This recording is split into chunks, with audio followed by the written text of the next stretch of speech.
BBC. Radio Solent. 24 minutes past 7. Now, new rules have come into effect allowing fully vaccinated people returning to England from non-red list countries to use lateral flow tests.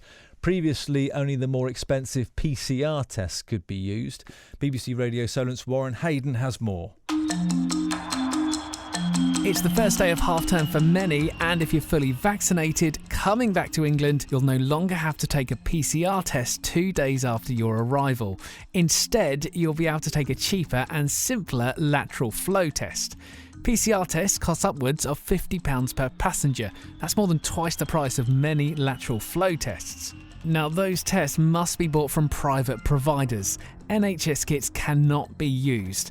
And to get your hands on a lateral flow test, go to the government website where you can find a list of all the providers. So what happens if you're not fully vaccinated? Well, if you're 18 or over, you still have to self-isolate at home for 10 days after arrival in the UK.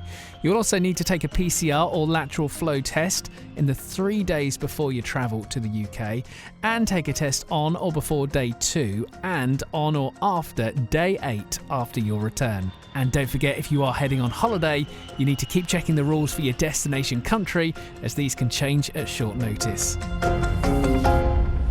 That's the breakdown for you. Kelly Cooks is from the Advantage Travel Partnership. Kelly, good morning. Good morning. OK, how does it look? Give me a flavour of what the phones are doing, what the internet is doing with regards to holiday bookings. So we've definitely seen an increase in bookings, and every time we get a positive move and some of the barriers to travel are eased, we do see that again.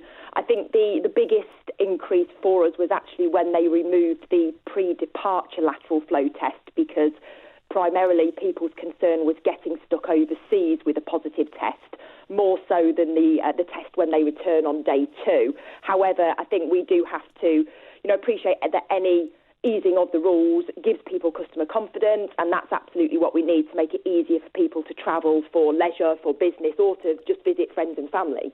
Yeah.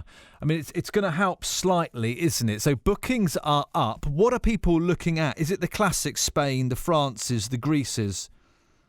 Yes and no. It's a bit of a tale of two halves at the moment. So we're still seeing a lot of business go through for imminent departures, and that is very much those destinations that you've mentioned. The change in the testing regulations has also reinvigorated the city break market, because testing made that very difficult previously.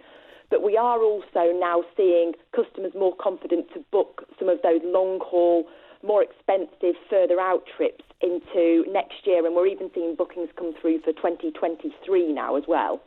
When you get the slightly nervous traveller who's put off travelling for a year and a half now, but they've got money in their pocket, they want to spend it, but they don't want to get caught in a country with rules changing, what are you advising them to do? Are you saying, look, you just got to go for it now, the insurance policies are there, they're not going to get any better than they are, it's time to book it up or lose it?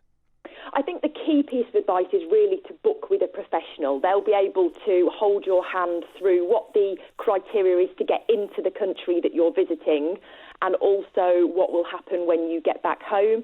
But more importantly than that, they will make sure that you book something that has the right level of flexibility should anything change either at home or in that destination, and also advise you on the right insurance products to make sure that your money's protected.